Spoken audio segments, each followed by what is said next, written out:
Hey, I'm Scott Horton here for the Future of Freedom, the monthly journal of the Future Freedom Foundation at fff.org/subscribe. Since 1989, FFF has been pushing an uncompromising moral and economic case for peace, individual liberty, and free markets. Sign up now for the Future Freedom, featuring founder and president Jacob Hornberger, as well as Sheldon Richmond, James Bovard, Anthony Gregory, Wendy McElroy, and many more. It's just $25 a year for the print edition, $15 per year to read it online. That's fff.org/subscribe. And tell them Scott sent you. Rad. I got Kelley Vlahos on the line. Hi, Kelley. How are you? Good. How are you? I'm doing real good. Kelley Vlahos, everybody, she writes for the American Conservative magazine, and she would still write for antiwar.com, but she just don't have the time no more, to all of our detriment, unfortunately. But what a great piece you did here for the American Conservative, theamericanconservative.com. The article is called Afghanistan's Still Broken Government.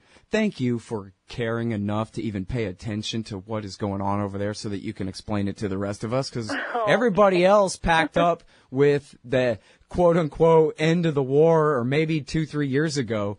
Everybody else quit caring to pay any attention at all. So thank you for even doing this, and especially coming on the show to talk about it, too. Sure.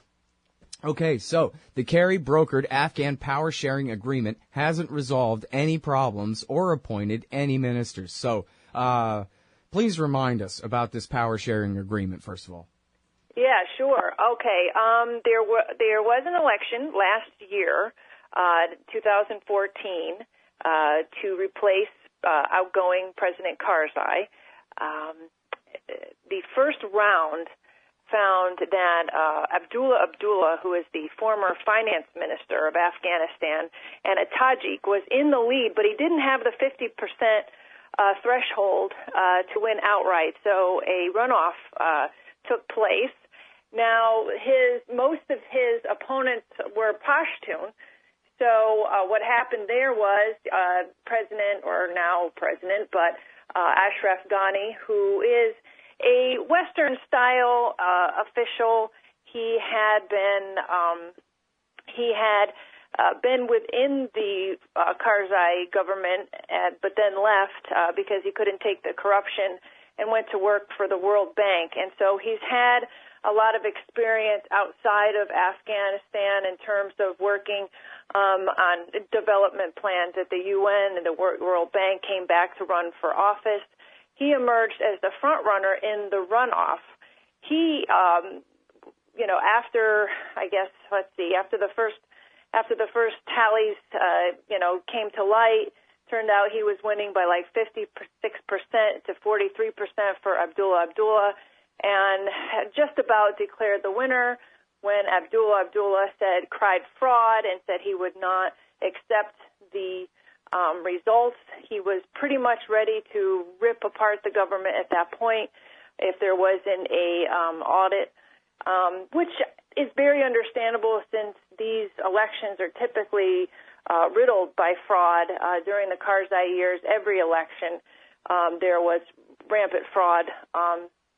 So it wasn't surprising that these questions were raised, but the people I talked to figured that there was probably a lot of fraud going on both sides. But what happened was, as this audit was going on, there was a movement towards perhaps brokering a power-sharing agreement between both men to sort of keep the tensions and the possibility of there being, a real break in the government between the ethnic factions and the tribal factions, of which they run very deep there in Afghanistan, and Ashraf Ghani being a Pashtun, and Abdullah being primarily Tajik, though his mother is Pashtun. It really threatened to really rip the government apart. So John Kerry, Secretary of State John Kerry, helped to broker this power-sharing deal. It was in the works before the audit was even finished.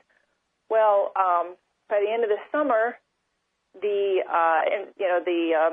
international election committee that was overseeing the audit said that Ashraf Ghani had emerged as a winner, though they never told us how much he won by.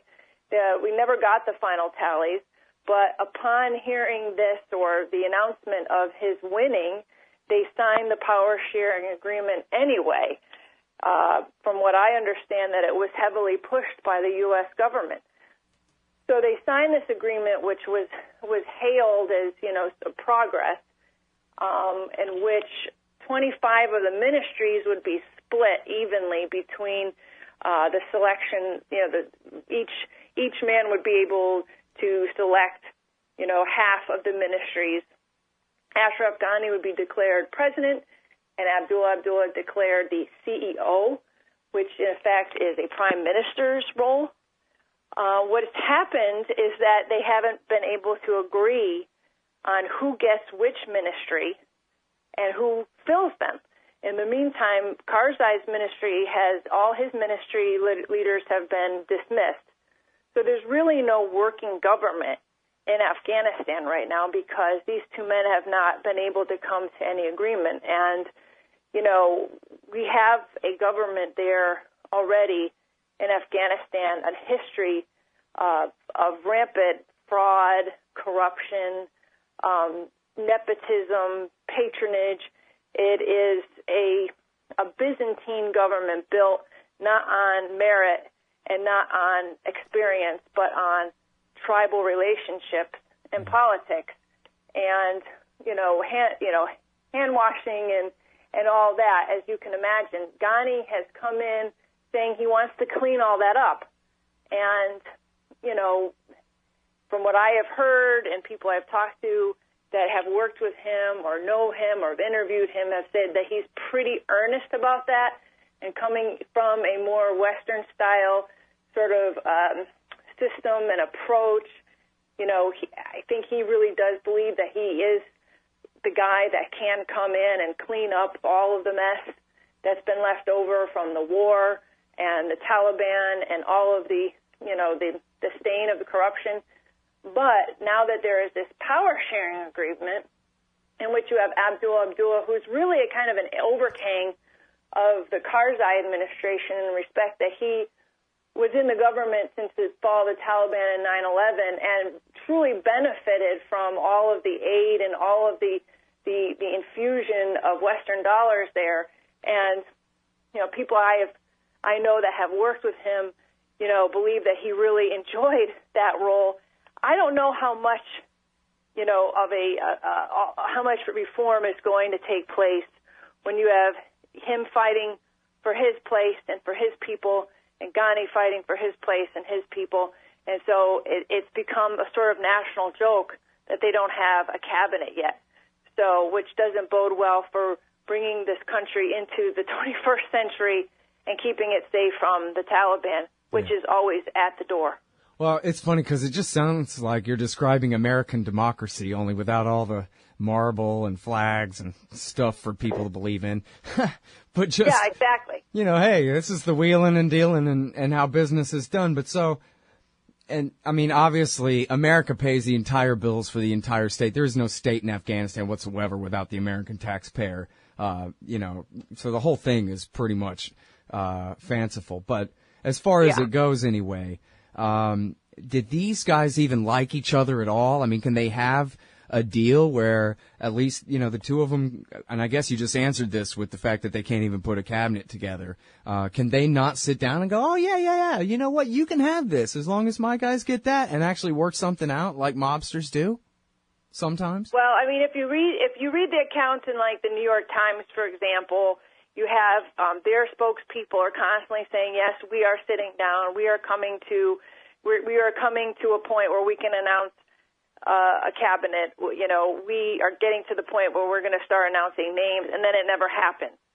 So I would imagine from the folks that I have talked to who are a lot more learned in Afghan politics than I am, that the tribal competition and the tribal factionism in that country is so deep and it's so complicated that they. Unlike the United States, which, have all of our flaws and problems, they are dealing with a situation where it's completely new. And they have to basically tear down the whole system to build it again for it not to be I'm sorry, Kelly, I got to interrupt and hold you right there. We'll be right back, everybody, after this break with the great Kelley Vlahos from the American Conservative magazine, theamericanconservative.com. Hey, y'all, Scott Horton here. Are you a libertarian and or peacenik? Live in North America? If you want, you could hire me to come and give a speech to your group. I'm good on the terror war and intervention, civil liberty stuff, blaming Woodrow Wilson for everything bad in the world, Iran, central banking, political realignment, and, well, you know, everything. I can teach markets to liberals and peace to the right. Just watch me. Check out scotthorton.org/speeches for some examples and email me, scott@scotthorton.org, for more information. See you there. Hey, I'm Scott. Welcome back to the show. I'm talking with Kelley Vlahos. You know, you came up on the show the other day, Kelley, where I was talking with this British civilian advisor to the surge in Helmand kind of thing. And I was saying, yeah, but we all knew the surge was bogus before it started. I mean, Kelley Vlahos, et cetera, right? And he talked about how, oh yeah, no, we didn't know anything. We didn't know what would or wouldn't work. We didn't know nothing at all. He didn't even know about Britain's wars and how the Pashtuns' most famous Alamo against the British was about 6 miles down the road from where their new base was, and how much this meant to the local population. Just completely clueless until Gene McKenzie clued him in on it, this kind of thing. But anyway, so that's the running joke on this show, is that, you know, this basically pirate radio turned internet radio nothing show is where we get the work done that never happens anywhere in D.C. or London or the ministry of this, that, or anything that matters at all. Yeah. They just go ahead and they do their war. They don't read the American Conservative. They really believe in this stuff. That we just think they're lying when they tell us, you know, oh yeah, the surge, well, it worked in Iraq. It's going to work in Afghanistan. And we're laughing and they believe it. Yeah. Crazy. All right. Well, so yeah, speaking of the surge working, so what about this? You're talking about the difficulty in them putting together this new government, in Afghanistan, the ridiculous kind of nature of the compromise that Kerry came up with here and how it's just not working. Well, what about the resistance, aka the Taliban, but also the Haqqanis and basically any Pashtun with a rifle anywhere? I don't know if there's much of a resistance outside of the Pashtun community, but they're 60% of the country, right? So, they claim the war is over, but they've left how many tens of thousands of troops behind? And are they enough to keep the insurgency at bay? What is the situation with the war, Kelley? Well, I mean, don't think that the Taliban isn't watching everything that's been going on with this government in Kabul. I mean, just today there was a story in which the Taliban has been tweeting, you know, mercilessly mocking the fact that there is no government and there's no cabinet right now. So, I mean, they've shifted from, you know, bragging about killing people to making jokes about the cabinet. They have stepped up their attacks on civilians. I mean, the civilian death toll in comparison with just a few years ago, I mean, is up. I think it was, I saw a figure of like 3,100 civilians died in the last year, and that's up from, I think, 2,500 just a few years ago. And injuries from, suicide bombings and other attacks are up. The security situation is dire. The poverty is up. The fact that you had touched upon just a few minutes ago about how we have basically created the economy there in Afghanistan over the last decade. But as the economy and as the war has been in transition with us leaving, you can see all of the effects that balloon, constricting balloon is having. So the economic vitality is no longer there. So production is down. There's no new businesses starting. The schools, our kids aren't going to school anymore. All of the effects of the money, the spigot being turned off is showing. So poverty is rising. The economic indicators are flagging. The security is worse, and we're leaving. So we're leaving a country in just as bad a spot it was when we came in, except for the one difference is that the Taliban is not in charge. But we don't know how long it will be until the Taliban makes more aggressive moves into Kabul. Right now, Kabul is like a ghost town in comparison to what it was just a few years ago when it was, it was thriving with Western money and Western people, Westerners there working, journalists were there, It was thriving, maybe not as, by our standards, but I just read a piece in the Washington Post just a few weeks ago about a woman, a Westerner who has been working there for the last several years, and she said, this is the grimmest, creepiest, Christmas holiday that I've ever spent in Afghanistan because the whole place is shut down. People are terrified. Westerners are gone. It's just like Austrian economics, and in fact, it's all Federal Reserve funny money in the first place. Right. But instead of a bubble in housing or a bubble in the stock market, it's a bubble in the power of the people over there who are chosen or figure out the best way to cozy up to the occupation to get their hands on the money, to get their hands on the guns, to get, to have outsized influence. But it's all necessarily a malinvestment that did not come from real savings by real people who have the interest on the ground there. So it's a bubble that's destined to pop. And then, like you're saying, we don't know if it's how long it's going to take to turn back into the situation it was on September 10th, 2001, when the Northern Alliance was on the verge of complete and total defeat, and Osama had just suicide bombed their leader on the day before the 9/11 attack. We don't know exactly how long it'll take to crash all the way to the bottom, but we do know that it's basically, they haven't even really tried to do what they said they were going to do, which was kind of build this government up, clear, hold, and build and employ the Afghans in the ruling of their own country in this 21st century Western European nation state democratic kind of a way. They never even really tried to do that at all. They just pass a bunch of money out to a bunch of cronies in Kabul, like you're saying, living in giant mansions and stuff. And we know now in retrospect, but I mean, you and I and people have been watching with a critical eye had known this all the time, but they weren't monitoring the money. The money was just going through a sieve. All of the effort and time and energy was put into building up this military, which no longer can afford itself, without Western assistance.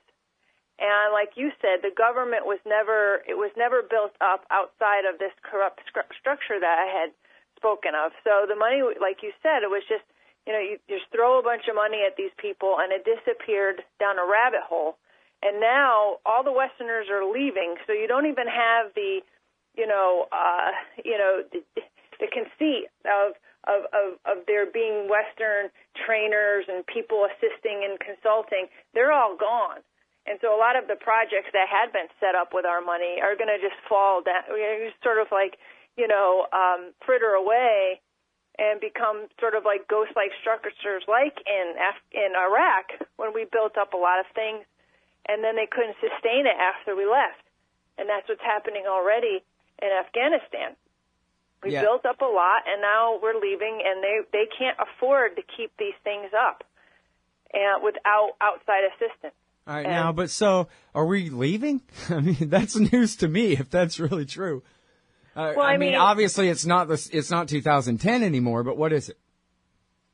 Well, we got I guess they're leaving 5,000 troops. Maybe, I can't figure out, Obama had announced, I think right before the Christmas holiday, that they were going to add another additional 1,000 troops to stay behind. So I don't know if it's 5,000 or if there's 6,000. But it's 6,000 U.S. troops added to perhaps another 6,000 international NATO forces. So it'll be about, at the highest would be about 12,000 Western troops will be left behind, which is just a fraction. And, all I can envision is that would be good for, guarding the embassies and bases. I mean, I just don't see how they're going to do much.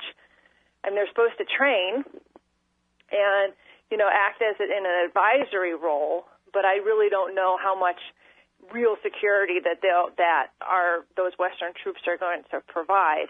Meanwhile, there's about 350,000 Afghan troops, but they've been so embattled with all sorts of issues in terms of, they're not getting paid, they go off on leave and never come back. They've sustained, casualties over the years that aren't even reported in the U.S. media anymore. But, they've been really hurt by they talk about how the U.S. casualties have gone down, but the Afghan casualties have gone through the roof. So there's a lot of problems with the forces themselves. I just read a story where they don't even know that, the new President Ghani got rid of all of the forces that were protecting the bases because he didn't trust them. So now they're building up a whole new force just to guard the bases, and they're asking us to pay for it. So there's not a lot of trust in their security being able to hold any areas that they manage to get, It's going to be like the helicopters fleeing the roof of the Saigon embassy here for too long, I think. Unfortunately. They got enough soldiers there to get shot, but not enough to protect themselves. That's a hell of a thing. Right. All right, I'm sorry we're out of time. Thanks so much for your time, Kelley. Well, thank you for having me. Hey, Al, Scott Horton here. It's always safe to say that one should keep at least some of your savings in precious metals as a hedge against inflation. And if this economy ever does heat back up and the banks start expanding credit, rising prices could make metals a very profitable bet. Since 1977, Robertson Roberts Brokerage Inc. has been helping people buy and sell gold, silver, platinum, and palladium, and they do it well. They're fast, reliable, and trusted for more than 35 years. And they take Bitcoin. Call Robertson Roberts at 1-800-874-9760 or stop by rrbi.co. Hey, Al, Scott Horton here to tell you about this great new book by Michael Swanson, The War State. In The War State, Swanson examines how Presidents Truman, Eisenhower, and Kennedy both expanded and fought to limit the rise of the new national security state after World War II. If this nation is ever to live up to its creed of liberty and prosperity for everyone, we are going to have to abolish the empire. Know your enemy. Get The War State by Michael Swanson. It's available at your local bookstore or at Amazon.com in Kindle or in paperback. Just click the book in the right margin at scotthorton.org or thewarstate.com. Hey, Al, Scott here for MyHeroesThink.com. They sell beautiful 7-inch busts of libertarian heroes Ludwig von Mises, Murray Rothbard, Ron Paul, and Harry Brown. These finely crafted statues from MyHeroesThink.com make excellent decorations for your desktop at work, bookends for your shelves, or gifts for that special individualist in your life. They're also all available in colors now, too. Of course, gold, silver, or bronze. Coming soon, Hayek, Hazlitt, Carlin. Use promo code Scott Horton and save $5 at MyHeroesThink.com. Hey, y'all, Scott Horton here for WallStreetWindow.com. Mike Swanson knows his stuff. He made a killing running his own hedge fund and always gets out of the stock market before the government-generated bubbles pop, which is, by the way, what he's doing right now, selling all his stocks and betting on gold and commodities. Sign up at WallStreetWindow.com and get real-time updates from Mike on all his market moves. It's hard to know how to protect your savings and earn a good return in an economy like this. Mike Swanson can help. Follow along on paper and see for yourself. WallStreetWindow.com.